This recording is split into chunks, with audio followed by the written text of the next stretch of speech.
আল্লাহর কসম খেয়ে বলি, আমার পয়গম্বরের ইজ্জতের উপর আঘাতকারী আমার নবীকে যদি কেউ গালি দেয়, এক মুহূর্তের জন্য আমার পয়গম্বরের ইজ্জতের প্রত্যেকটার সঙ্গে আপোষ করা যাবে না। কাজেই বুজুর্গদের যত মাজার আছে, বুজুর্গদের যত কবর আছে, সেই কবরগুলোকে যারা পাকা করেছে অনেক বড় গুনাহের কাজ করেছে। সেই কবরগুলোর উপর যারা দালান কোঠা নির্মাণ করেছে, কোন ইমারত নির্মাণ করেছে, সুস্পষ্ট আল্লাহ নবীর সহিহ হাদিস লঙ্ঘন করে তারা বুজুর্গদেরও অভিশাপ করিয়েছে, আল্লাহ নবীর হাদিসের বিরোধিতা করে তারা বড় ধরনের পাপ করেছে। যারা গাঞ্জা খায়, বড় বড় বুজুর্গদের কবরে এই গাঞ্জাখড়ি বন্ধ করতে হবে।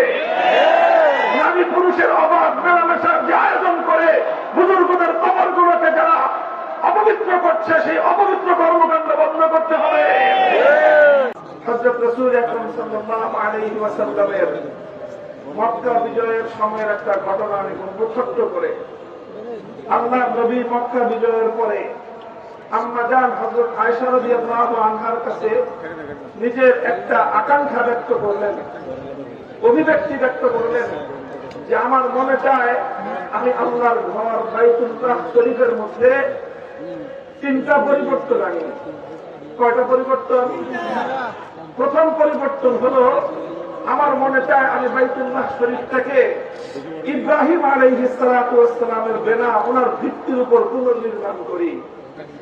অর্থাৎ বাংলা ইতিহাস বর্তমান যে কাবা শরীফ, এটা ইব্রাহিম আলাইহিস সালাতু ওয়াস সালামের বানানো কাবা থেকে 2/3 নিয়ে বাইতুল্লাহ, আর 1/3 বাইতুল্লাহ শরীফের বাইরে আছে, যেটা হাতিম দিয়ে ঘেরাও করে রাখা।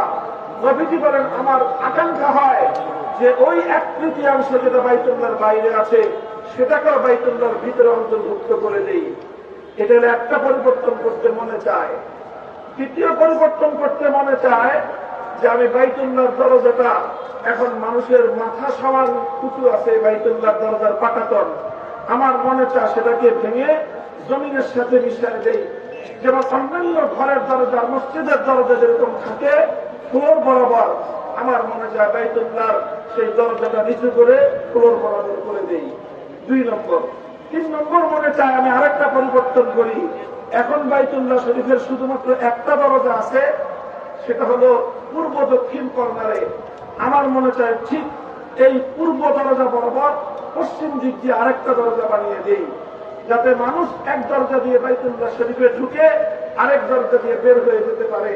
সেক্ষেত্রে অধিক পরিমাণ মানুষ আল্লাহর ঘর বাইতুল্লাহ শরীফের মধ্যে কাবা শরীফের ভিতরে ঢুকবার সুযোগ পাবে। কয়টা পরিবর্তন?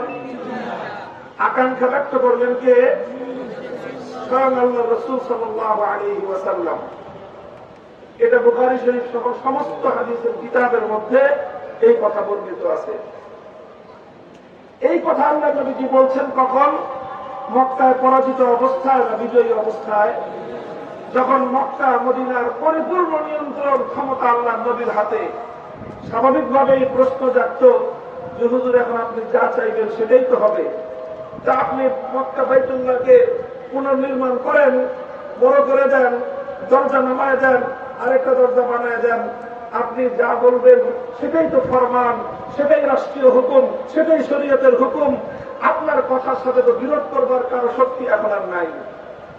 আল্লাহ নবী বললেন যে এটা যদি আমি এখন করি তাহলে কিছু সাধারণ মানুষের মধ্যে যাদের বুঝ কম, যাদের জ্ঞান কম, যাদের ইলম কম, যারা নতুন নতুন মুসলমান হয়েছে, ইসলামের প্রতি এখনো তাদের পরিপূর্ণ আস্থা বিশ্বাস তৈরি হয়নি, তারা বিভ্রান্তিতে পড়বে।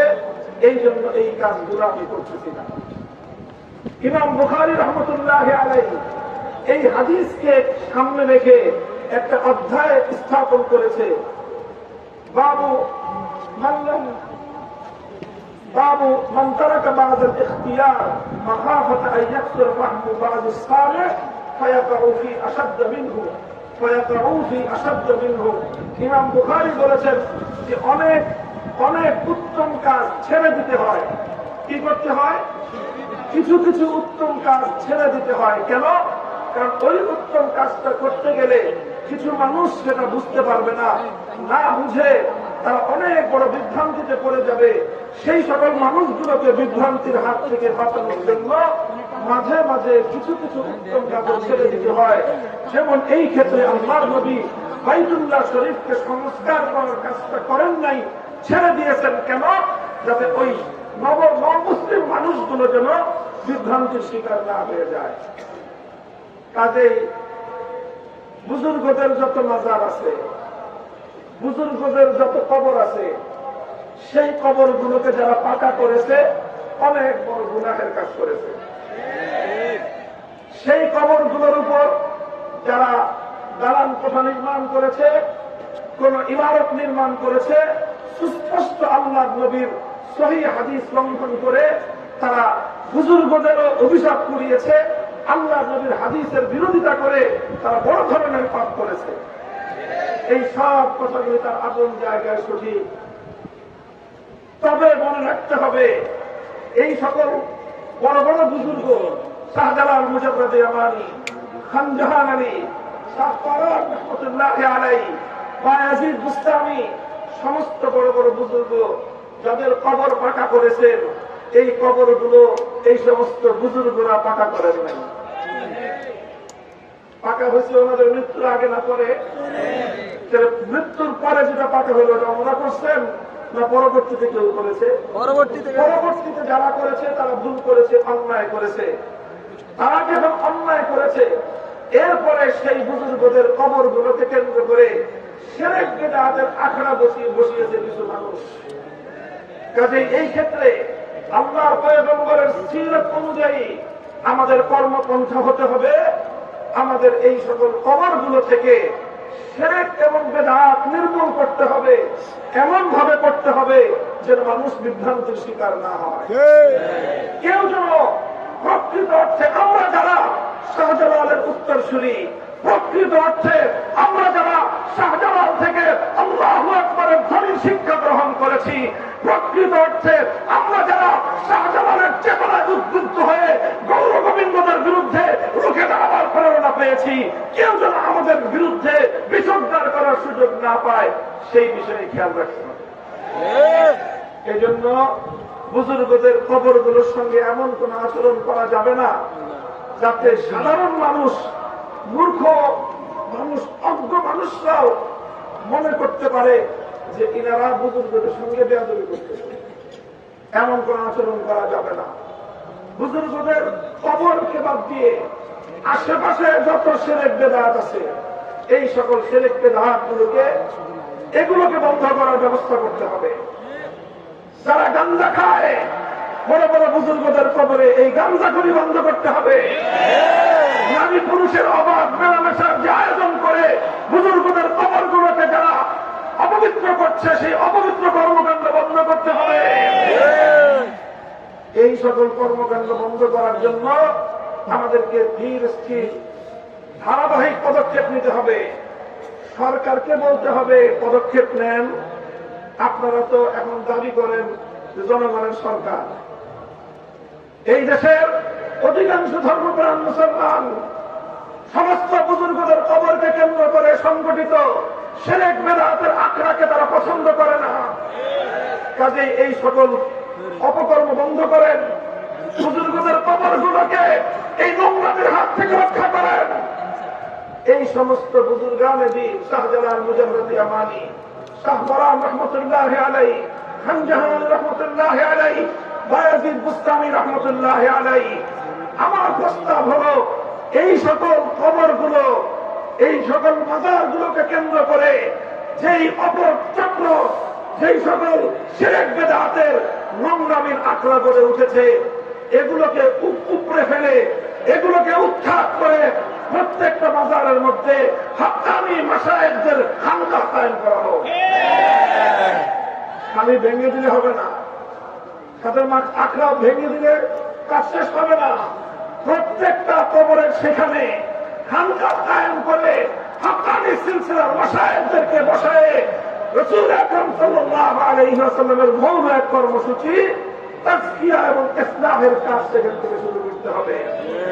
বয়ান করেন, কাকে কোন মাজারে বসাবেন ঠিক করেন, কাকে কোন মাজারে। শাহজালাল মুজাররদে আমানের মাজারে এমন এক বুজুর্গ দিবেন যিনি শুধু তসবিহ পাবে না, শাহজালাল মুজাররদে আমানের মতো গৌর গোবিন্দের বিরুদ্ধে জিহাদেও যেতে পারে। আর বাকিগুলো আপনারা বলেন। আমি একটা কথা বলে দিলাম শুধু, ইনশাআল্লাহ ওলামায়ে কেরাম আমরা এইভাবে কাজ করব। কথা ঠিক? 3 নম্বর কথা আমার, এই সকল জায়গাগুলোতে আমরা ছাড় দিব, অন্যান্য জায়গাগুলোতে ধীরে স্থিরে আমরা পদক্ষেপ নিব। আমরা আল্লাহ রাসূল সাল্লাল্লাহু আলাইহি ওয়াসাল্লামের যে কর্মপন্থা ছিল ধারাবাহিকভাবে ধীরে ধীরে তাদাররুজান মা'আত-তা'আন্নি ধীরে ধীরে আমরা এক একটা বিষয়কে পদক্ষেপ গ্রহণ করে বাস্তবায়নের দিকে অগ্রসর হয়ে যাব। শুধু একটা বিষয়ে কোন নম্রতার সুযোগ আমাদের কাছে নাই, সেটা হলো আমার নবীর ইজ্জত। এখানে কোন সুযোগ নাই। আল্লাহর কসম খেয়ে বলে, আমার পয়গম্বরের ইজ্জতের উপর আঘাতকারী আমার নবীকে যদি কেউ গালি দেয়, এক মুহূর্তের জন্য আমার পয়গম্বরের ইজ্জতের প্রত্যেকটা সঙ্গে আপোষ করা যাবে না।